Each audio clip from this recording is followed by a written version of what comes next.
Hi, my name is John Flynn. This is Copley Advertising, and today we're going to talk about how the Bezos closed J.C. Penney just by looking at it.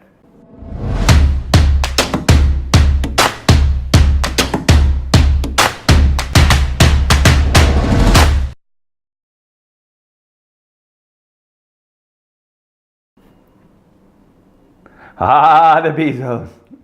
He's at it again. Oh my goodness. So anyway, Bezos told a story. I used to be in a book publishing business 400 years ago, and it was awful, terrible job. But what happened was, this is when like the superstores, there was small independent stores sold books, and then the super giant stores like Barnes and Nobles came in and put all those stores out of business. And then Amazon came in and put everybody out of business because you got free shipping on books, and it was like that was it. Why go to a store when you can order it from your computer?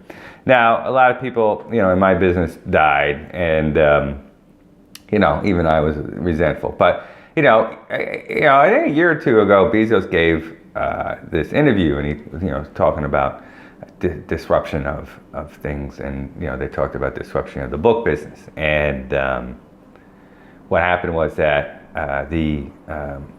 Bezos said that it's not we put the book business out of business. What happens is that they wouldn't evolve to the next level, and we did, and then that was it. So if you don't evolve, then you'll die. And he even more insightful.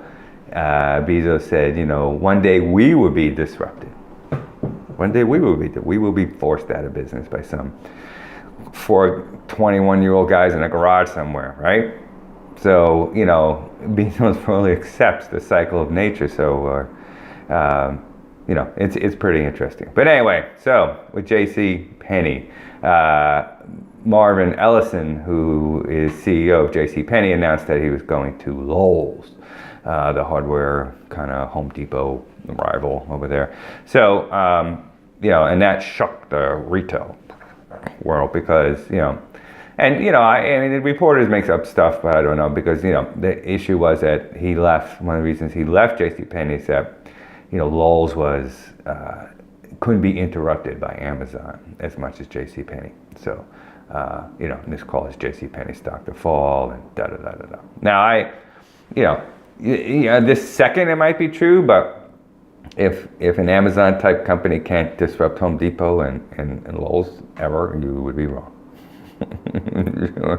There's some very smart people out there thinking of ways to do that. So I wouldn't be all secure of that. But I mean, this is again, the thinking of what needs to be done. I mean, Bezos made a great move with forming a partnership with Sears, where he's going to sell tires and then charge an installation fee and give that a percentage of that money to Sears.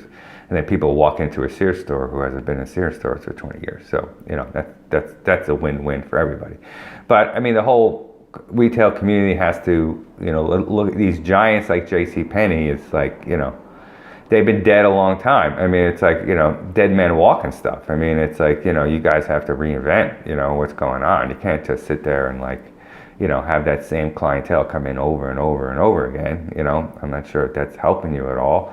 Or in-store kiosk advertising, for brands and all that stuff. So, and there is a lot of synergy between JCPenney customers and Macy's customers. So you kind of, not only compete against Macy's, but you kind of feeding off the overflow there a little bit. So, it's just not a really good sign of confidence when your CEO walks out the door and goes with another company. So that's not good.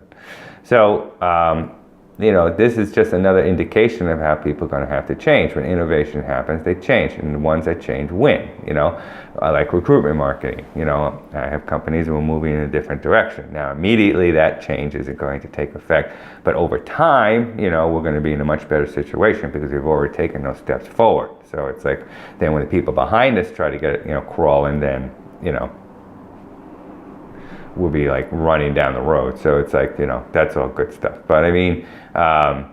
It's funny to me. It looks like how fragile that the retailers like JCPenney are right now, because that for this to spook them, the Bezos just like staring at them from across the country. I mean, waving at them hello. Then things aren't so happy valley at JCPenney. So just another indication of what's happening.